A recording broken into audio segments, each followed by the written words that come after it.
ಮುಂದಿನ ಬಜೆಟ್ನಲ್ಲಿ ಪ್ರಾದೇಶಿಕ ಅಸಮತೋಲನ ನಿವಾರಿಸುವ ನಿಟ್ಟಿನಲ್ಲಿ ಪ್ರೊಫೆಸರ್ ಗೋವಿಂದರಾವ್ ಸಮಿತಿ ಶಿಫಾರಸುಗಳ ಅನುಷ್ಠಾನಕ್ಕಾಗಿ ಕನಿಷ್ಠ 15,000 ಕೋಟಿ ರೂಪಾಯಿ ಅನುದಾನ ಹಂಚಿಕೆ ಮಾಡಬೇಕು ಎಂದು ವಿಧಾನಸಭೆ ಪ್ರತಿಪಕ್ಷದ ನಾಯಕ ಆರ್ ಅಶೋಕ್ ಒತ್ತಾಯಿಸಿದ್ದಾರೆ.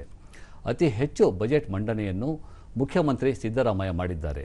ಹೀಗಾಗಿ ಪ್ರಾದೇಶಿಕ ಅಸಮತೋಲನಕ್ಕೆ ಅವರೇ ಕಾರಣ. ಈಗ ಆ ತಪ್ಪನ್ನು ಸರಿಪಡಿಸಲು ಬಜೆಟ್ನಲ್ಲಿ ಸೂಕ್ತ ಅನುದಾನ ನಿಗದಿ ಮಾಡಬೇಕು ಎಂದು ಆಗ್ರಹಿಸಿದ್ದಾರೆ. ಅನ್ಯ ಇಲಾಖೆ ಅಥವಾ ಸಂಸ್ಥೆಗಳಿಗೆ ನೀಡುವ ಅನುದಾನವನ್ನು ಕ್ರೋಢೀಕರಿಸಿ ಇಂತಿಷ್ಟು ಮೊತ್ತ ಹಣವನ್ನು ನೀಡಿರುವುದಾಗಿ ಹಾರೈಕೆ ಭರವಸೆ ನೀಡಬಾರದು. ಕೆಕೆಆರ್ಡಿಬಿ ಸಹಿತ ಇತರೆ ಅಭಿವೃದ್ಧಿ ಮಂಡಳಿ ಅಥವಾ ನಿಗಮಗಳಿಗೆ ನೀಡುವ ಅನುದಾನವನ್ನು ಈ ಲೆಕ್ಕಾಚಾರಕ್ಕೆ ಸೇರಿಸಬಾರದು. ತಾರತಮ್ಯ ನಿವಾರಣೆಗಾಗಿಯೇ ವಿಶೇಷ ಪ್ರತ್ಯೇಕ ಅನುದಾನ ಒದಗಿಸಬೇಕು. ಇಲ್ಲವಾದರೆ ನಿಮ್ಮ ಮಾತಿಗೂ ಕೃತಿಗೂ ಸಂಬಂಧವಿಲ್ಲ ಎಂದು ರಾಜ್ಯದ ಜನ ಭಾವಿಸಬೇಕಾಗುತ್ತದೆ ಎಂದು ಎಚ್ಚರಿಕೆ ನೀಡಿದ್ದಾರೆ. ಪ್ರೊಫೆಸರ್ ಡಿಎಂ ನಂಜುಂಡಪ್ಪ ಸಮಿತಿ ಗುರುತಿಸಿದ್ದ ರಾಜ್ಯದ ಹಿಂದುಳಿದ ತಾಲೂಕುಗಳ ಪ್ರಮಾಣ 2 ದಶಕಗಳ ಬಳಿಕವೂ ಕಡಿಮೆ ಆಗಿಲ್ಲ. 65% 72.8ಕ್ಕೆ ಹೆಚ್ಚಳ ಆಗಿರುವುದು ಆತಂಕಕಾರಿ ಬೆಳವಣಿಗೆ. ಹಿಂದುಳಿದ ಪ್ರದೇಶಗಳ ಜನರ ಬಗ್ಗೆ ಮೊಸಳೆ ಕಣ್ಣೀರು ಸುರಿಸುವುದನ್ನು ಕಾಂಗ್ರೆಸ್ ಮುಖಂಡರು ನಿಲ್ಲಿಸಬೇಕು.